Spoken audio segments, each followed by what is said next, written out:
है everyone, Kaushal this side. तो अभी हम देख रहे थे कि कल किस तरीके से निफ्टी बैंक निफ्टी परफॉर्म कर सकता है। इसके पहले तुम कल की वीडियो जाके देख लेना। तुम मुझे ऑपरेटर बोलो या कुछ भी बोलो, बट कल की वीडियो जाके एक बार देख लेना। कल मैंने बैंक निफ्टी के बारे में क्या बोला था।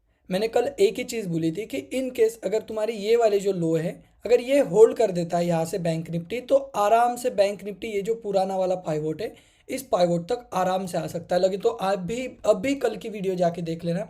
सेम चीज़ मैंने बोली थी और एग्जैक्ट वैसे ही हुआ, और इसी को प्राइस एक्शन बोलते हैं। तो यहाँ पे एक वॉल्यूम एक्टिविटी पेंडिंग थी, बराबर आज वहाँ तक बैंक निफ्टी ट्रेवल किया। अभी हम देखते हैं कल किस तरीके से परफॉर्म कर सकता है। और कल है बैंक निफ्टी की एक्सपायरी, तो काफ़ी इंटरेस्टिंग हो सकती है एक्सपायरी। एक चीज़ जो मुझे लग रही, देखो इस एरिया से एक बार यहाँ से सेल ऑफ आया था, आज भी अराउंड इस एरिया से सेल ऑफ आया। और क्लोजिंग जो है ना, ये डाइसी क्लोजिंग है, इसको थोड़ा मतलब वीक क्लोजिंग तुम बोल सकते हो। तो इन केस अगर इस एरिया के नीचे बैंक निफ्टी ट्रेड करता है, मतलब अराउंड 44,400, ऐसा कंसोलिडेशन करने के बाद ऐसा ब्रेक करता है, या फिर इस एरिया के नीचे गैप डाउन ओपन होता है, कुछ इस एरिया में गैप डाउन ओपन होता है 44,300 200, तो अगर गैप डाउन ओपन होता है या फिर नीचे थोड़ा सा ट्रेड करना चालू करता है, तो मुझे अगेन बैंक निफ्टी यहाँ तक आते हुए दिख रही, जो कि है 45,000 की लेवल। और इन केस 45,000 पे भी नहीं रुकता है, थोड़ा सा ब्रेक करके कंसोलिडेशन करके फिर से ब्रेक डाउन देता है, तो 44,600 एक अच्छा खासा सपोर्ट रहेगा, और यहाँ तक बैंक निफ्टी ट्रेवल कर सकती। और कल बाय द वे एक्सपायरी भी है, तो अच्छी ट्रेंडिंग मूव मिल सकती है डाउन साइड में।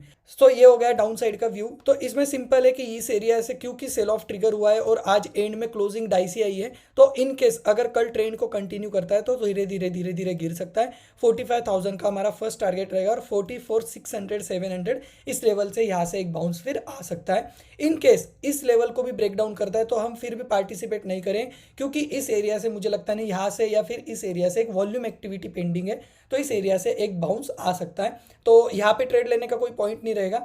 यहाँ पे सीधा अगर गैप डाउन होता है या फिर इस एरिया के नीचे अराउंड 44,400 300 के नीचे ट्रेड करता है, तो तुम्हें कल के लिए अगेन डाउन साइड के लिए बैठ जाना है।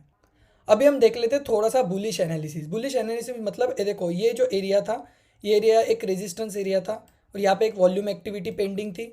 आज उस एरिया तक बैंक निफ्टी ने परफॉर्म किया है। अभी कल क्या हो सकता है, इन केस यहाँ तक यहाँ पे कुछ कंसोलिडेशन करता है गैप अप करके, या फिर फ्लैट ओपन करके कुछ इस एरिया में कंसोलिडेशन करता है और ब्रेकआउट जैसा देता है, तो मुझे लगता है कि 46,000 हमें स्क्रीन पे दिख सकता है। 46,000 आ सकता है, लेकिन 46,000 के पहले ये एक हर्डल रहेगा, जो कि है अराउंड 45,800 के आसपास का। तो यहाँ से कंसोलिडेशन करने के बाद एक 45,800 तक जा सकता है, फिर से यहाँ से एक रेजिस्टेंस ले सकता है, और अगेन कंसोलिडेशन करके ब्रेकआउट दे सकता है, या फिर यहाँ पे कंसोलिडेशन करके यहाँ तक जा सकता है, यहाँ पे रेजिस्टेंस लेके फिर से डाउन साइड व्यू बता सकता है। तो मतलब अभी तुम्हें समझ गया होगा कि अप साइड में ज़्यादा जगह नहीं है। मतलब अप साइड में अगर मैं ट्रेड लूँगा ना, तो ज़्यादा जगह बची नहीं, तो मैं कन्विक्शन मेरा कम हो गया, और अगर कन्विक्शन कम हो गया तो अप साइड में मेरी क्वांटिटी रहेगी 25, और डाउन साइड में मैं ट्रेड करूँगा 100 क्वांटिटी में। मतलब ये तुम्हें मैंने एक रेशो बता दिया कि मैं अप साइड में कम क्वांटिटी में ट्रेड करूँगा, डाउन साइड में मैं ज़्यादा क्वांटिटी में ट्रेड करूँगा। तो इन केस अगर अप साइड जाता भी तो हमारा प्रॉफिट मिस नहीं होगा, बस इतना कि कम प्रॉफिट होगा। और अगर डाउन साइड जाता है तो हम अगेन हमारा जो ट्रेंड कंटिन्यू है, हमारे ट्रेंड के साइड में हम बैठ सकते हैं, जो कि कंटिन्यू ऐसा ट्रेंड आ रहा है तो उस ट्रेंड के साइड बैठ सकते हैं। तो वही सिंपल एनालिसिस, अगर कंसोलिडेशन करता है इस एरिया में तो थोड़े बहुत ब्रेकआउट के चांसेस है, जो अराउंड 45,800 के फर्स्ट टारगेट रहेगा, छोटा टारगेट। फिर यहाँ से एक रेजिस्टेंस लेने के बाद फिर से एक अगेन 46,000 तक अगेन एक एक्टिविटी हो सकती है। तो ये रहेगी, बट अप साइड में मेरी क्वांटिटीज़ में कम रखूँगा, और डाउन साइड में तो मेरी क्वांटिटी फुल रहेगी, क्योंकि मैं अराउंड 45,000 के लेवल्स के लिए कल प्ले करूँगा, और 44,600 700 वो वाली लेवल्स भी हमें आनी दिख सकती है। तो ये रहेगा बैंक निफ्टी का व्यू। अभी हम देख लेते हैं निफ्टी का एनालिसिस। अभी तुम निफ्टी का कल का वीडियो अगेन जाके देख सकते हो, मैंने एग्जैक्ट यही चीज़ बोली थी, और इसी को प्राइस एक्शन बोलते हैं कि इस एरिया से मुझे एक बाउंस लग रहा है। तो अगेन सुबह थोड़ा सा हल्का सा वीक हुआ था, बट अगेन इस एरिया से बाउंस लगा था, और मैंने अराउंड इस लेवल के आसपास के टारगेट बोले थे 21,800। तो अभी मुझे ऐसा लगता है कि इस एरिया में अगर कल कंसोलिडेशन करता है और एक ब्रेकआउट देता है ना, तो उस ब्रेकआउट में हम पार्टिसिपेट कम करेंगे, क्योंकि कल मैं अपसाइड में ज़्यादा इंटरेस्टेड नहीं रहूँगा। मैं इस एरिया तक आने के बाद एक सेल अटेम्प्ट लूँगा, क्योंकि यहाँ से मुझे लगता है कि एक रेजिस्टेंस ले सकता है। तो यहाँ से धीरे धीरे धीरे धीरे पोजीशन में बनाता चलूँगा और एक सेल साइड के लिए तुम एक ट्रेड ले सकते हो। ऑब्वियसली कल बैंक निफ्टी एक्सपायरी, तो मेजर ट्रेडिंग बैंक निफ्टी में रहेगी, बट निफ्टी का मैं तुम्हें एनालिसिस बोल देता हूँ कि इन केस कंसोलिडेशन करता है और ब्रेकआउट वगैरह आता है, लेकिन इस एरिया से मुझे थोड़ी वीकनेस लग रही है, तो यहाँ से एक वॉल्यूम एक्टिविटी डाउन साइड में हो सकती है, तो वो एक पेंडिंग है। सो डाउन साइड के लिए हमारे ये टारगेट ओपन हो जाते हैं जो रहते हैं अराउंड 21,600 के आसपास के। तो ये जो पाइवोट्स हैं अराउंड इस पाइवोट्स तक फिर निफ्टी आ सकता है। तो ये निफ्टी का सिंपल एनालिसिस रहेगा। और इन केस मतलब ये मैंने कंसोलिडेशन फ्लैट या फिर गैप अप ओपनिंग रही तो उसके लिए बता दिया।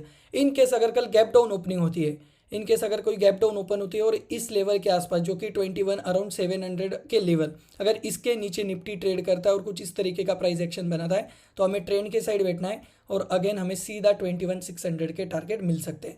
तो मतलब दोनों एनालिसिस में हम बेयरिश ट्रेड को ही कैप्चर करने का ट्राई करेंगे निफ्टी में, यहाँ से थोड़ा सा ऊपर जाने देंगे, फिर एक रेजिस्टेंस के लिए ट्रेड लेंगे।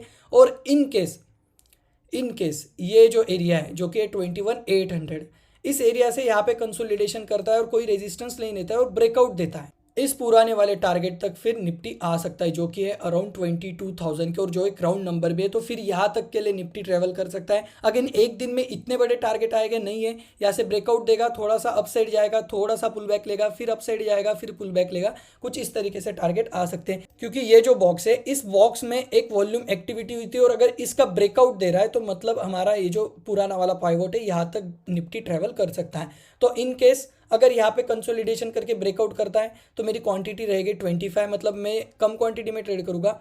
और यहाँ से जब बियरिशनेस के साइड आएगा या फिर यहाँ पे कंसोलिडेशन करके ब्रेकडाउन देगा तो मेरी क्वांटिटी 100 रहेगी। तो मतलब मैं दोनों ट्रेड में दोनों साइड में मतलब 100 क्वांटिटी में पुट साइड में ट्रेड करूँगा और कॉल साइड में मतलब ऊपर के वाले साइड में मैं थोड़ा सा कम क्वांटिटी में ट्रेड करूँगा। लेकिन ट्रेड मैं ज़रूर करूँगा क्योंकि मुझे ट्रेड मिस होना नहीं अच्छा लगता है। लगे तो मैं कम क्वांटिटी में करता हूँ, अगर कन्विक्शन कम रहा तो बट मैं ट्रेड 100% लेता हूँ। तो यही रहेगा निफ्टी बैंक निफ्टी के लिए एनालिसिस। और प्योर प्राइस एक्शन बेस है, कोई OI वगैरह का मैंने इंटीग्रेशन इसमें नहीं किया है क्योंकि OI जनरली लाइव मार्केट में ही तुम देख सकते हो, लाइव मार्केट में ही उसका इंटरप्रिटेशन रहता है। सो ओवरनाइट देख के मुझे ऐसा नहीं लगता, और smart money overnight generally hedges करके ही जाती।